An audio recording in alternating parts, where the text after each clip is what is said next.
religiões, uma questão que está sendo discutida no Rio de Janeiro. Vamos lembrar que satanismo também é religião, e quando um pastor começar a mandar sair o demônio de alguém, a gente pode multá-lo, porque ele está insultando a fé do satanista, já que o demônio também gera uma religião. Quem quiser atacar o demônio, chicotear o demônio, também tem que ser multado, porque está insultando a fé de Satanás.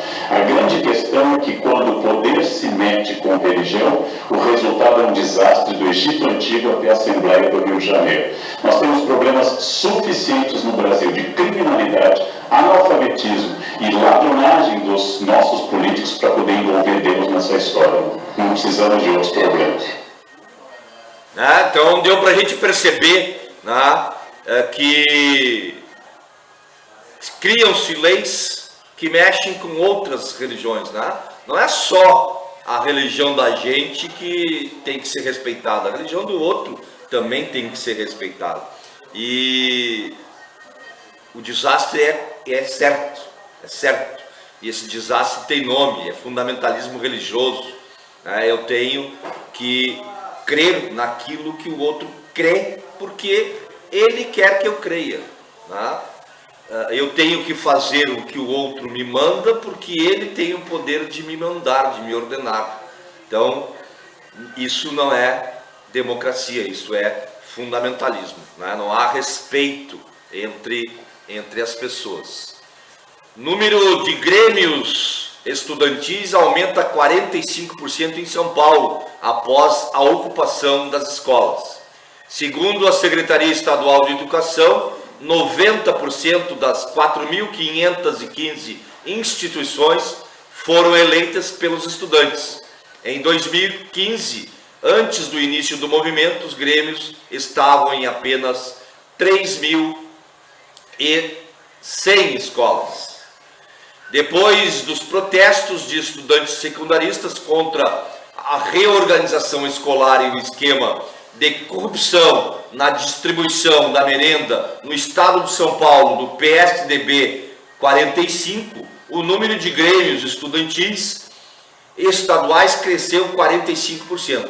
Essa informação é da Secretaria de Educação, que diz que 90% das suas 4.515 escolas foram eleitos por estudantes, Os grêmios estudantis foram eleitos por estudantes.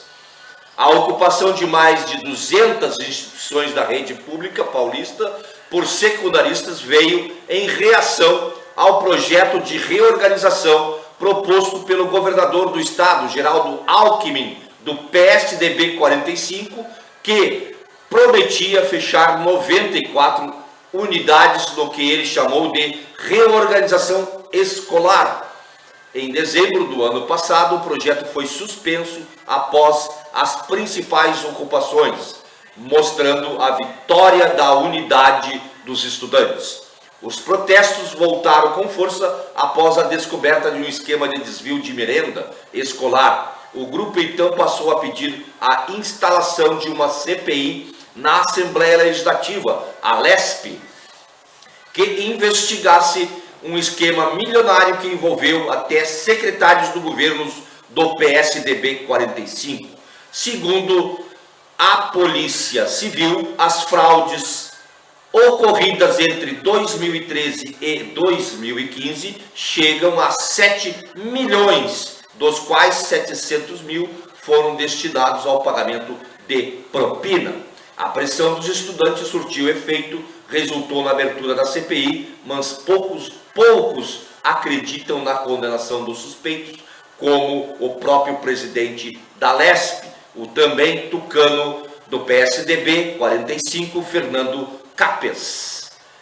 Isto aí. Então, mostra, que com a unidade popular as coisas podem acontecer, E eu acredito que se a mobilização permanecesse, essa CPI não iria dar em pizza, Porque se a gurizada e o povo ocupar a Assembleia, os deputados lá de São Paulo vão ter que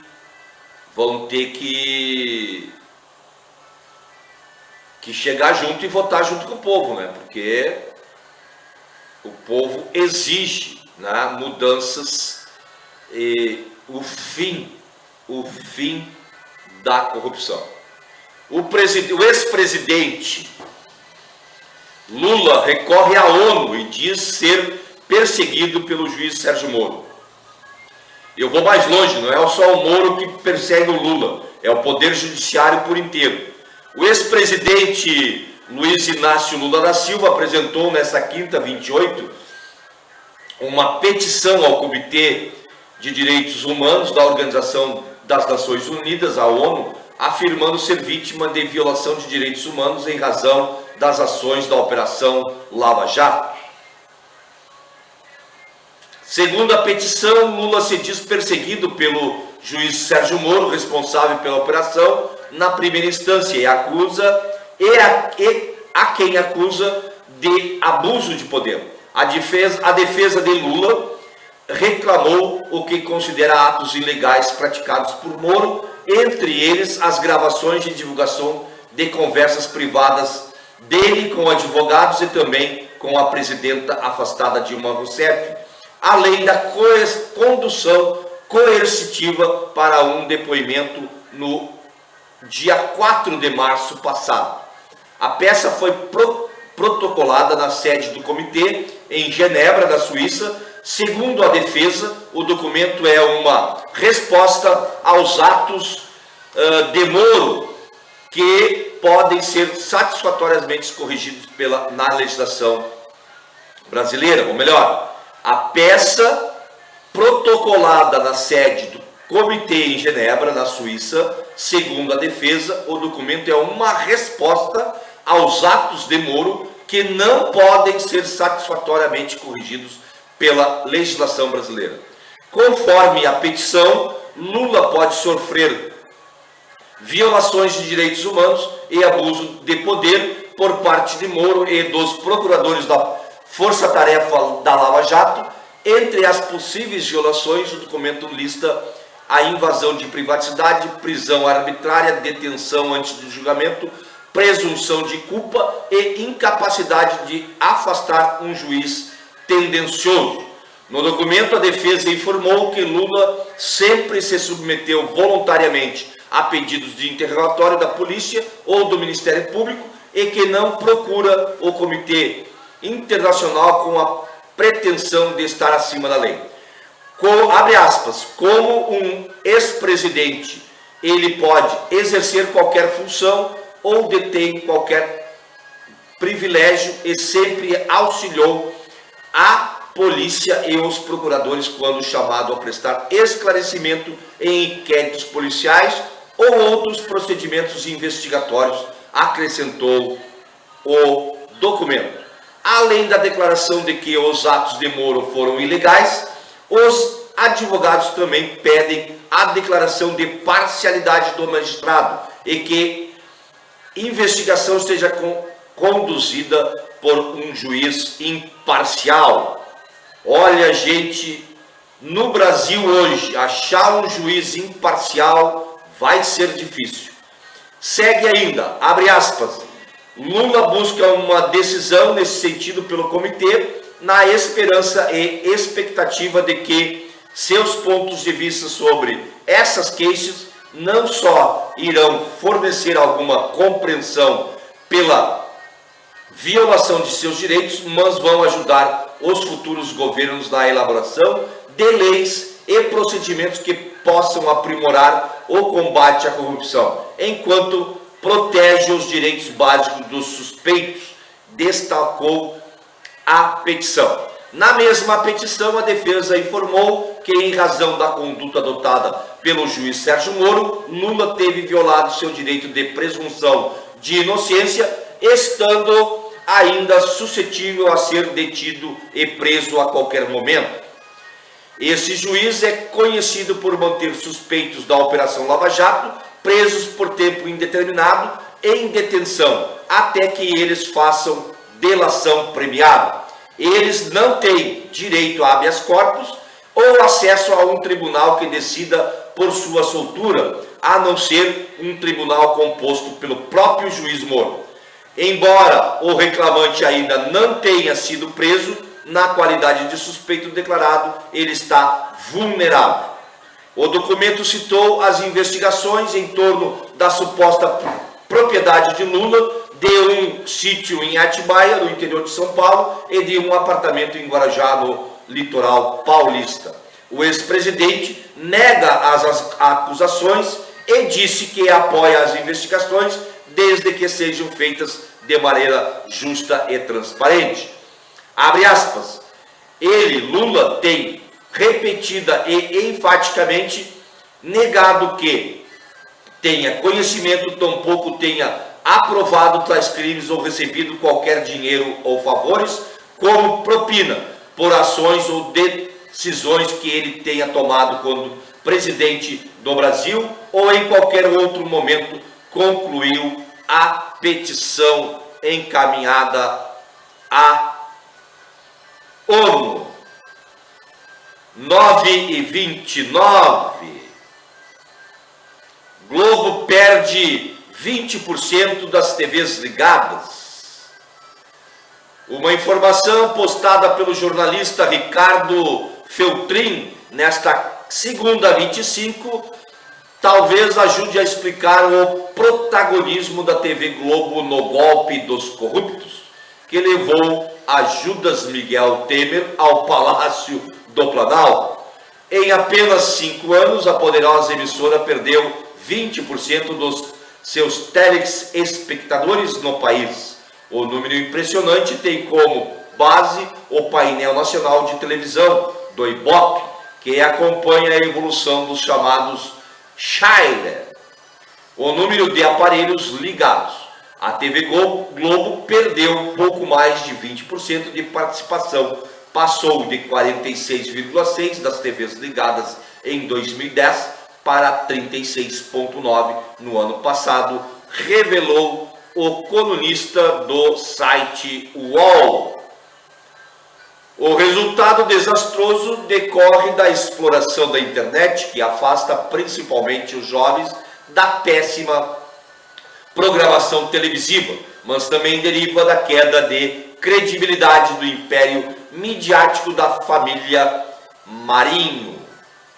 No mesmo período em que a TV Globo afundou, a única emissora que ganhou público foi o SBT de Silvio Santos.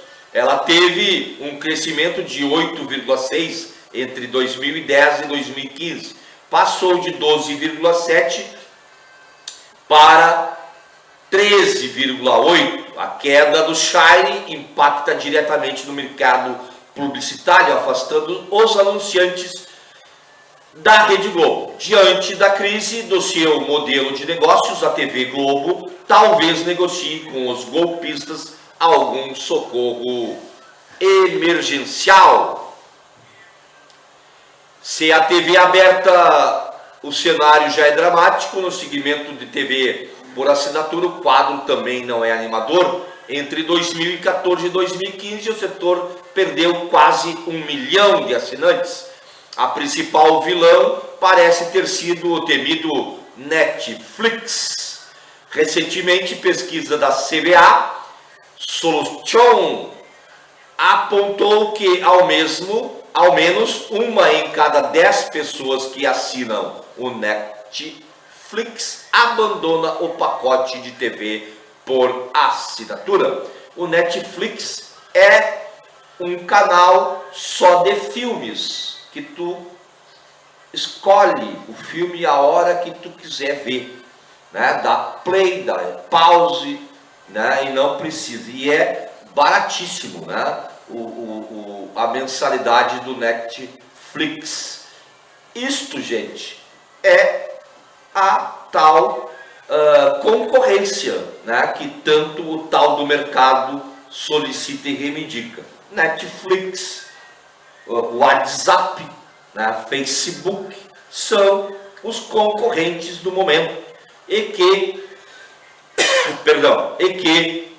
os grandes da mídia mundial querem barrar, né? Não querem essa democracia tão ampla assim, né? Então, e a grana que o Netflix está fazendo e levantando causa inveja a todos eles. O fenômeno da TV por stream, que desespera os barões da mídia, estima-se que a Netflix tenha faturado mais de R$1 bilhão só em 2015. Então está provado que o mundo midiático é uma mina de ouro, né, e de fácil e